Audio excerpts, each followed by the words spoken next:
Why, hello there, ladies and squirms. Welcome back to my tiny little corner of the internet. If you are new here, I am Coach KC. I am a personal trainer and nutrition coach who is also a gamer that likes to work with gamers. And you have found your way onto my series of 30 days, where I, as the personal trainer and nutrition coach, do fitness trends and nutrition trends that you might find on the internet for 30 days and rank them on sustainability, scalability, difficulty for people who are new to fitness, time required overall, and the overall results I get from that trend. In this video, we will be talking through my experience with 30 days of fitness gaming.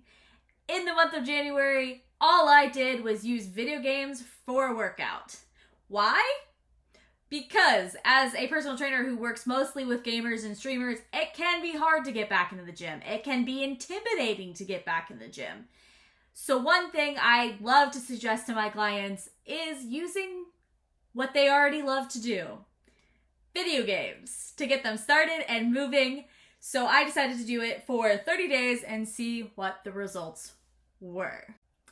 Hopping right on in week 1, we were dealing with January 1st to January 8th. While I did change some of my nutrition from the holidays, obviously, I didn't make a big deal. I wasn't tracking. I wasn't weighing.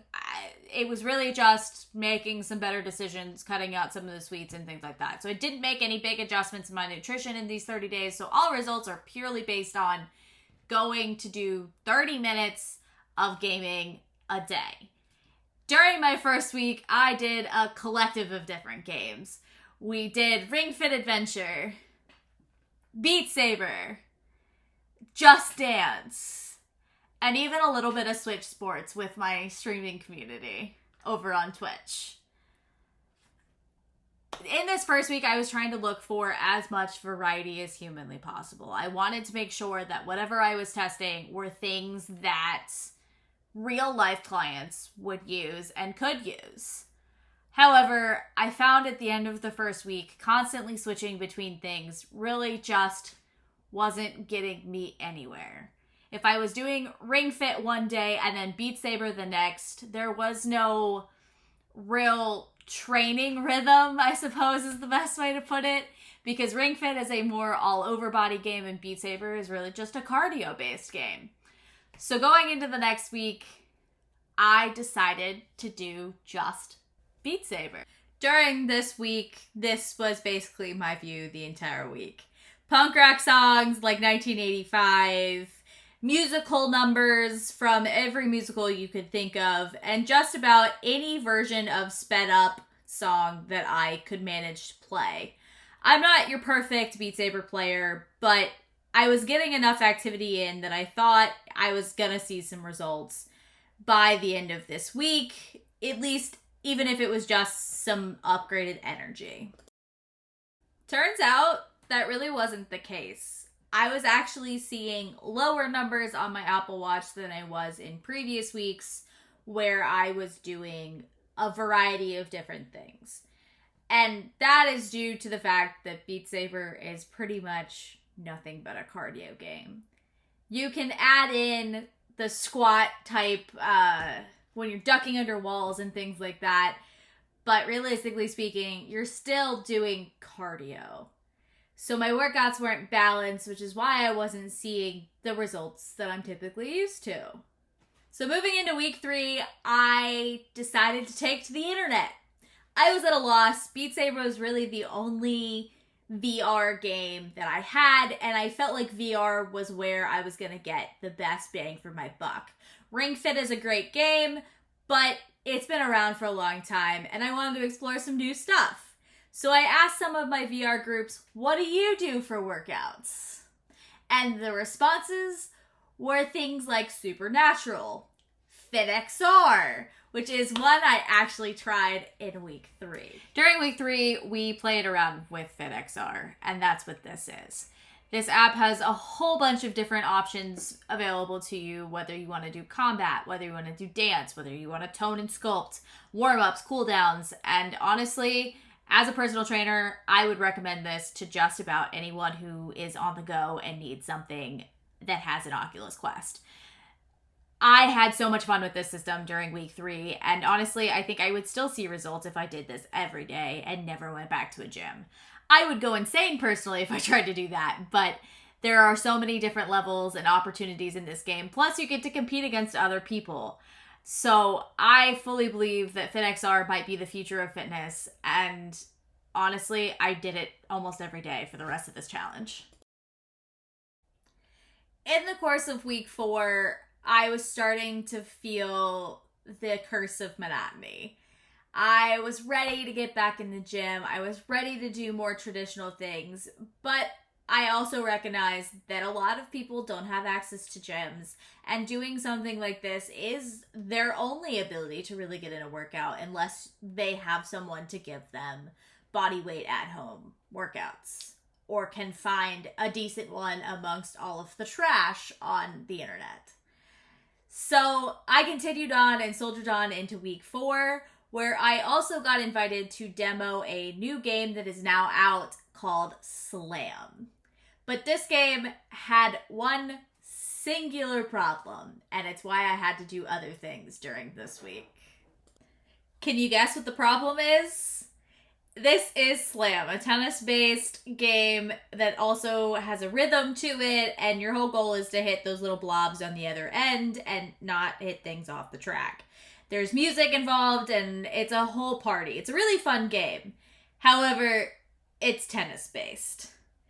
So you're only using one hand, one controller the entire time you're playing the game unless you make a conscious effort to go switch between hands and play both left or right. You only ever have one controller in your hands. So it's easy to make things non-dominant and make it so that only one side of your body is getting all of the exercise rather than the other. This could be a problem, and this is why I often had to only play 10 to 15 minutes of Slam and move into things like Beat Saber and FitXR to continue the rest of my workout for that day. Overall, over the course of 4 weeks, I had a lot of fun exploring new games and new options that I could give clients or real-life people, and real-life people could do. However, I still have to judge everything that happened in the 30 days, and I have a lot of opinions. So let's get straight on to it. After 4 weeks or 30 days of just doing nothing but fitness games, I would rate fitness video games as a 6 out of 10 on the sustainability scale. I go with a 6 because if you want your fitness games to truly feel like a video game, like something like Slam or Beat Saber, you are not going to get as balanced of a workout as doing something like Ring Fit or FitXR that feels a lot more like an actual workout. So while you could last on something like Beat Saber for a long time and start to lose weight to begin with just to start your workouts, it's not going to be sustainable forever. Because they're mostly cardio-based games, eventually you will plateau and have to either change how much you're eating or work out more because you're not continuing to build up your metabolism that way. Moving on to the next criteria, scalability. This talks to how does it scale as you increase and get better at these different things that you're doing.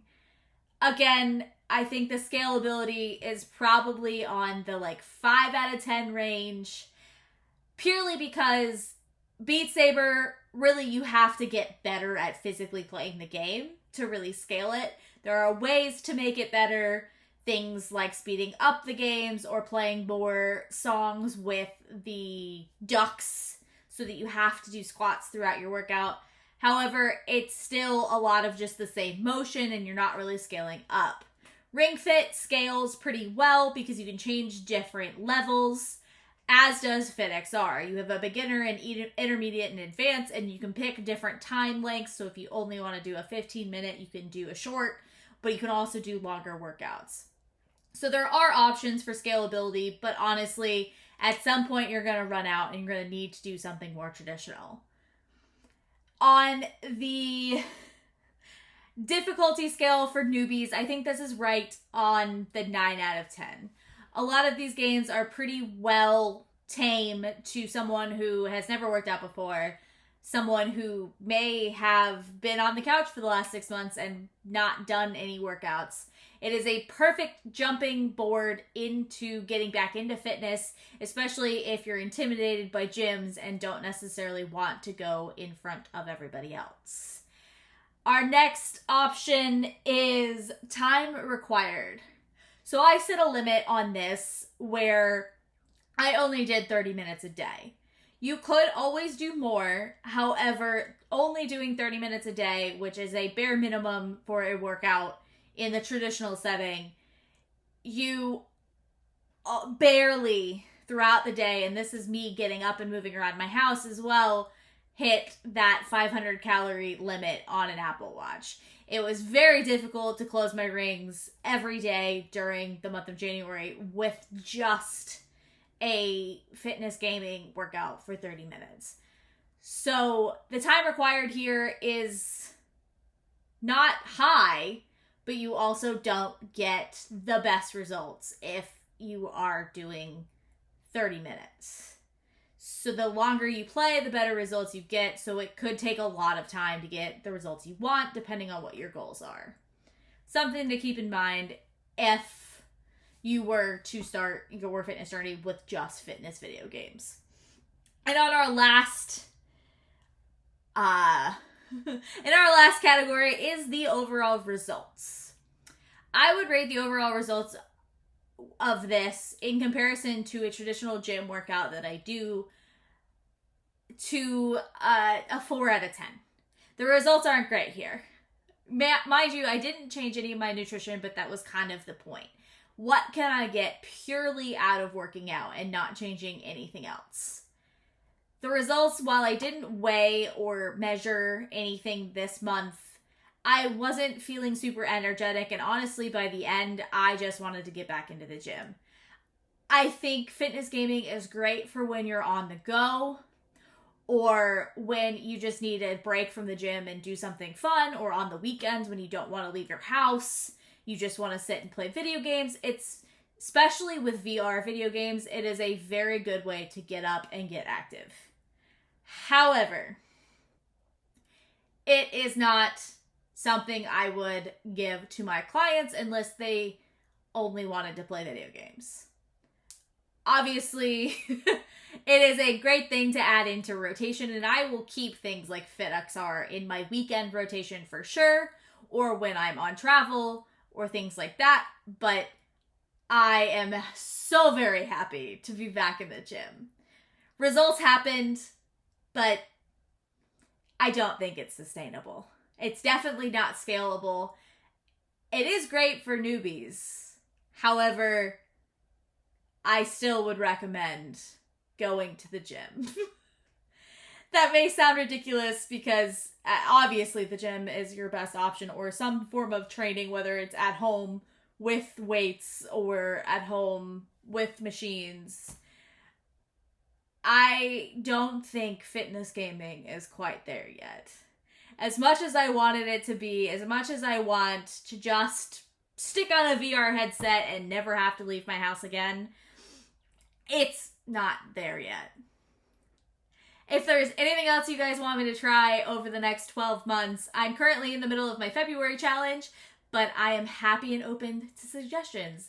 So if you enjoyed this content, look forward to more game reviews, specifically fitness game reviews, and anything else. But also drop any suggestions for fitness trends and challenges that I should do over the next year.